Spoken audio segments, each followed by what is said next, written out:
My name is Dr. Alexis Pavenick, and I am a librarian for literature and languages at California State University, Long Beach. Many students know me as Dr. P. As I am a librarian for studies in the humanities, much of my work focuses on the purchase of books that contain literature and books that contain analysis of literature. In other words, I collect novels, short stories, poetry, and letters, as well as academic analysis of these arts. The materials can be found in our physical stacks and in our online library for people to use in their studies and for leisure reading. In my collection development, I am often asked about print versus electronic books or ebooks. Which is better? Which is easier to read? Which do people prefer? Which should they prefer? A loaded question. When it comes to reading literature, I personally prefer both formats. I enjoy reading an ebook as much as I enjoy reading a print book if the ebooks app is easy to use and easy to see. So like many of us, I struggle with some of the ebook apps we have in our online library because they are not as convenient as commercial ebook apps can be. That technology is always improving, so I know in time it will be a better experience to read online through our library. But for now, it can be a struggle. This video lecture, however, is about why people love print books. Many of you probably already do, and I wanted to explore what we enjoy about physical books and why we can become very emotionally attached to these inanimate objects. So here I present Dr. P's Postulations, why people love print books. It's much more than easy reading. Thought number 1. The physical nature of reading. Let's begin with the big scientific discussion around the effects of reading on paper versus the effects of reading on a screen. To start anecdotally from my own experience, I can report that reading over long periods of time without a break will cause me eye strain and mental fatigue, regardless of the format I'm reading. I'm sure a lot of us have experienced this. To investigate it, we can search eye strain and reading in our library for the scientific explanation of why reading can make our brains, eyes, and bodies tired. In relation to this strain, there has been a great deal of research about how print books may or may not be easier on the eyes than reading on a digital screen, which I'm doing right now. The current science leans towards evidence that screen reading is typically more difficult when there is a time constraint and when our comprehension of what we read will be evaluated. So, for example, reading academic writing online may be harder than reading it on paper if we have limited time and/or if we are going to be tested later on that knowledge. Yet, in terms of literature and leisure reading, some studies show that there is not a significant difference between comprehension or enjoyment when people read for fun without a time constraint. So we can examine this further by searching terms like on-screen reading and comprehension. We can also consider the type of electronic device we may read on, as some tablets are built to appear more paper-like than others, and holding a tablet or phone can in general be more comfortable and relaxed than reading on a laptop or a desktop. What is important to me for this postulation is simply whether we like the experience or not. For each of us, the results of science experiments about reading enjoyment and comprehension may or may not hold true. If a given choice in the affordability of the choice, the money, the use of ebooks or print books, all may depend on how we feel about the physical thing itself and/or what we need from it. So my point here is, if you're given a choice and you have the money, you just need to decide, do I need the physical book experience? Do I want that experience? Or in this case, with this story, do I want it on my tablet? When I want to sit outside and read, I want a print book. Daytime glare and natural conditions like rain and sand are hard on ebooks. When I want to look at my living room and think deeply about ideas, I want my print books in front of me so I can look them over and look through them and mull and muse and question and remember. When I accidentally drop reading material, I want a print book. And there I shall interlude to share with you what I've learned during the bibliography class of my PhD program. You can drop a book. You can step on it. You can set it on fire. You can dunk it in water. You can expose it to the elements and still be able to read part of it. It doesn't need charging, and you can still get information out of it. You only need a light source. The book itself maintains a great deal of its integrity, even under stressful conditions. We know this because we have found old books at some point of our life, probably, or we've encountered them in a store or maybe on the street. And if we look at them, even with our toe opening a book that's been damaged on the street, we notice that the literature is still legible. Not all of it, not entirely intact, but part of it. That's more than you're going to get after you dump a tablet into water, as many of us have. Our phones, our tablets, set it on fire, forget about it, drop it accidentally, use it as a doorstop. Anything you might do with a physical book is very hard to replicate and still get information out of an electronic device that holds information that we can read. Now, I like reading on my tablet because I can adjust the font and the spacing. I can make the page bright in dark spaces, and I like the look of the page turning animation. For efficiency, when I want to find information, especially a specific word or phrase in a book, believe me, I want an ebook with a search feature. When I want to take a book on a plane, I want a tablet too. It's less heavy, and I can hold a lot of numbers of books in that device. The commerce side of publishing has made these modes possible for anyone who can afford them. Don't forget the money part. But my point here is you don't have to choose what you like best if you can afford the choice. So with that said, we shall move on from the scientific studies about the physical nature of reading to what I believe are the much more interesting and lovely reasons that people love print books. Remember, the first postulation is, if I can afford it, which experience do I want? Thought number 2, the tangible experience. Recalling my thoughts that I like a book that has a nice feel and shape, I like that in the tangible experience of the book. So let's get a book. Let's do it. Here's Endurance by Scott Kelly, signed. This book is about being an astronaut.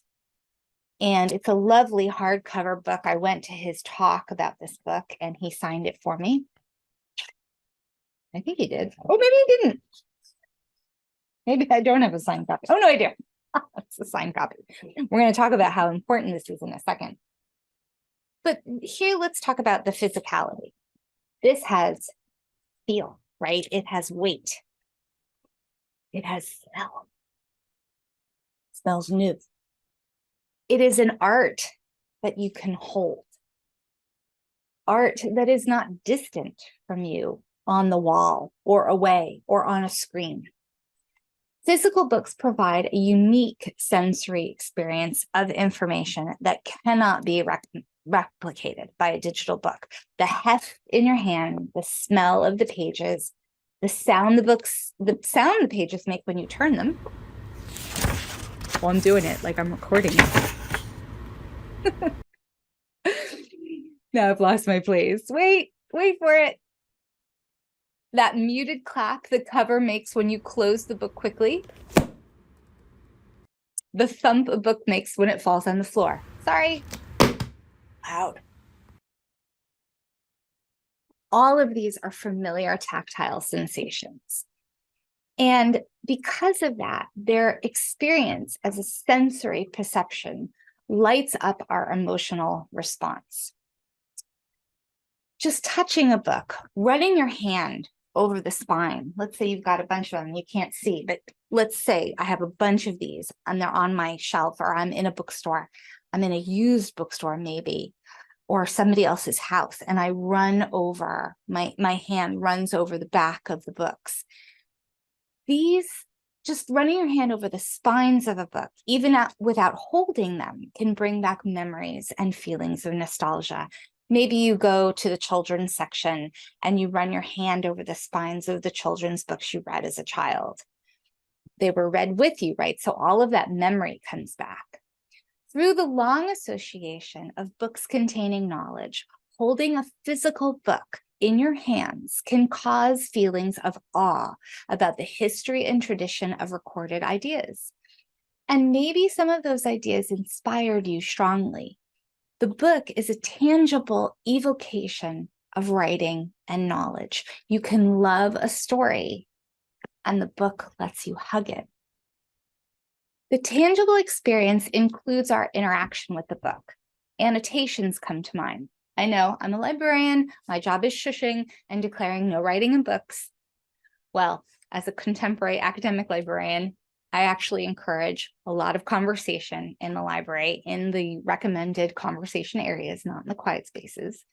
And I absolutely advocate annotating what we read if you own the material. Shared material, it's a different story. You don't want to mark up a book that you're going to share. And libraries are shared materials, or they're filled with shared materials. But if you own something, if you print something out, you can write your ideas about what you're reading and have a conversation with that content. So, I wrote in here, I just want to say for the record that I should smile. I'm smiling now. Your own books, my own books, I've noted, scrawled, underlined, dog-eared thousands of pages in my own library. It's me talking with the book. I'm agreeing and disagreeing with its words on the page. I'm recording how I feel and what I think in exact relation to a very particular sentence, even a word. I'm physically connecting with ideas through the medium of the book's reality. I can write on it.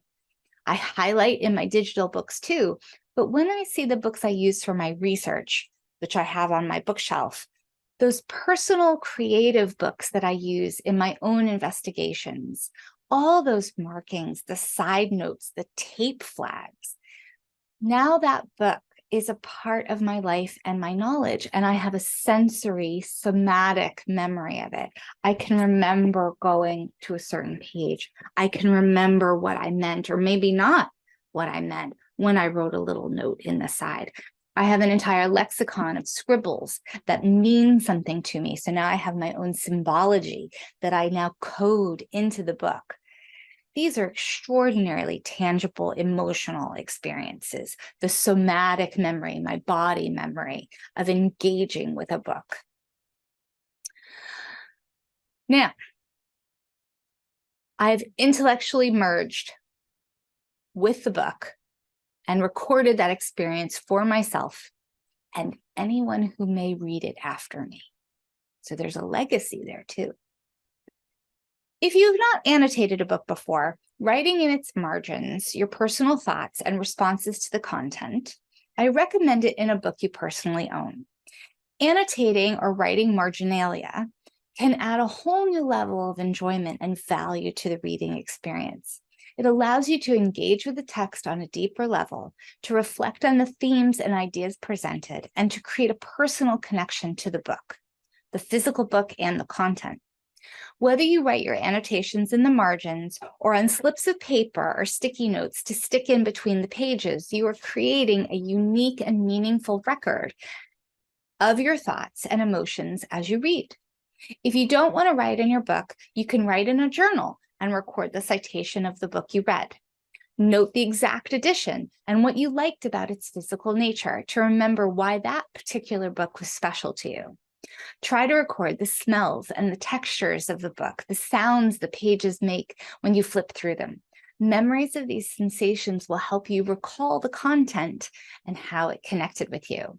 And again, these are somatic body memories. That's what somatic in this case means. It means I have physical context of something, and it's helping me engage my memory to remember the content of the thing that I saw through my eyes or read with my hands.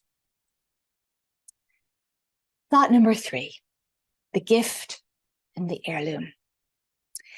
Sharing a favorite book with someone can be a truly rewarding experience. It allows you to physically offer your passion and enthusiasm for a particular story or set of ideas, to discuss themes and ideas together to make a personal connection with the person you are sharing it with. Whether you lend the book or give it as a gift, it is a tremendously personal addition to the recommendation. You can write words of wisdom and love as a dedication, or a pithy, humorous phrase that recalls meaningful moments together. That book then becomes a physical representation of emotion shared and a moment in time.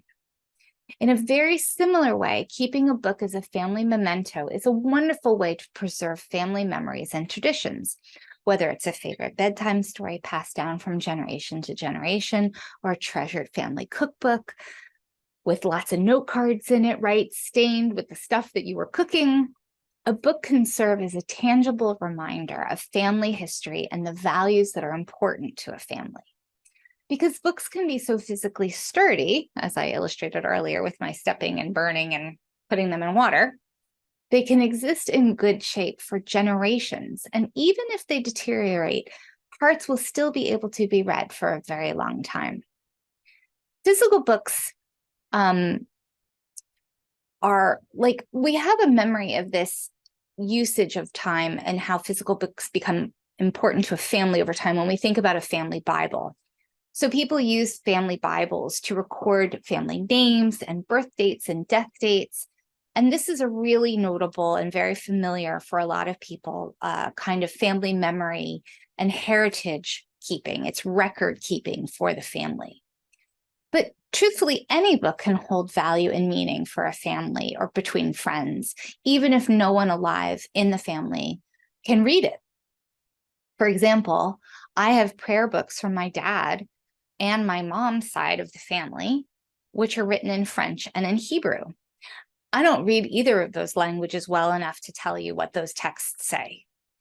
But the fact that they exist, the fact that I have them, the fact that they come from my family members and they've come from family members in generations of time, that's a real physical connection to my heritage and particular family members of my past. So I can hold that book. I'm going to hold Scott again and imagine this is my father's prayer book in a language that I can't read very well.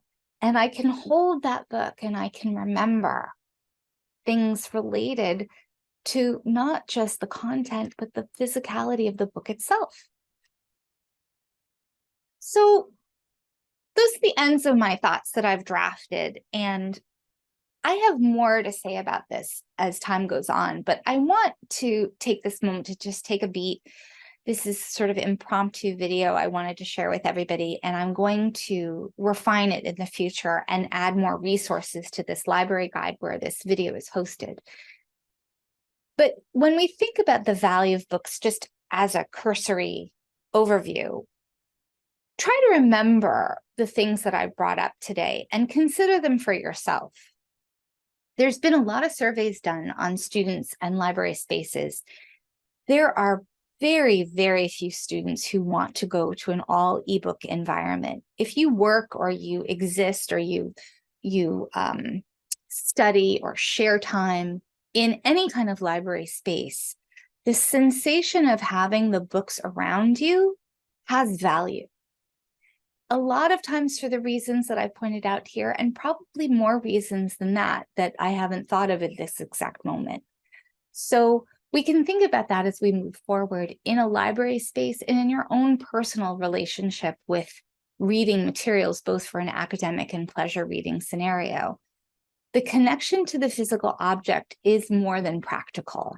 It's cultural, it's emotional, and it is a relationship with the self and your own knowledge. It's a conversation that you can have with yourself in a physical object. These are the things I'd like you to consider when you consider the value of a physical book to yourself and to other people. And I'll be back with some further postulations about this and other topics in the near future. Thanks very much for listening and have a great day. Read something you enjoy.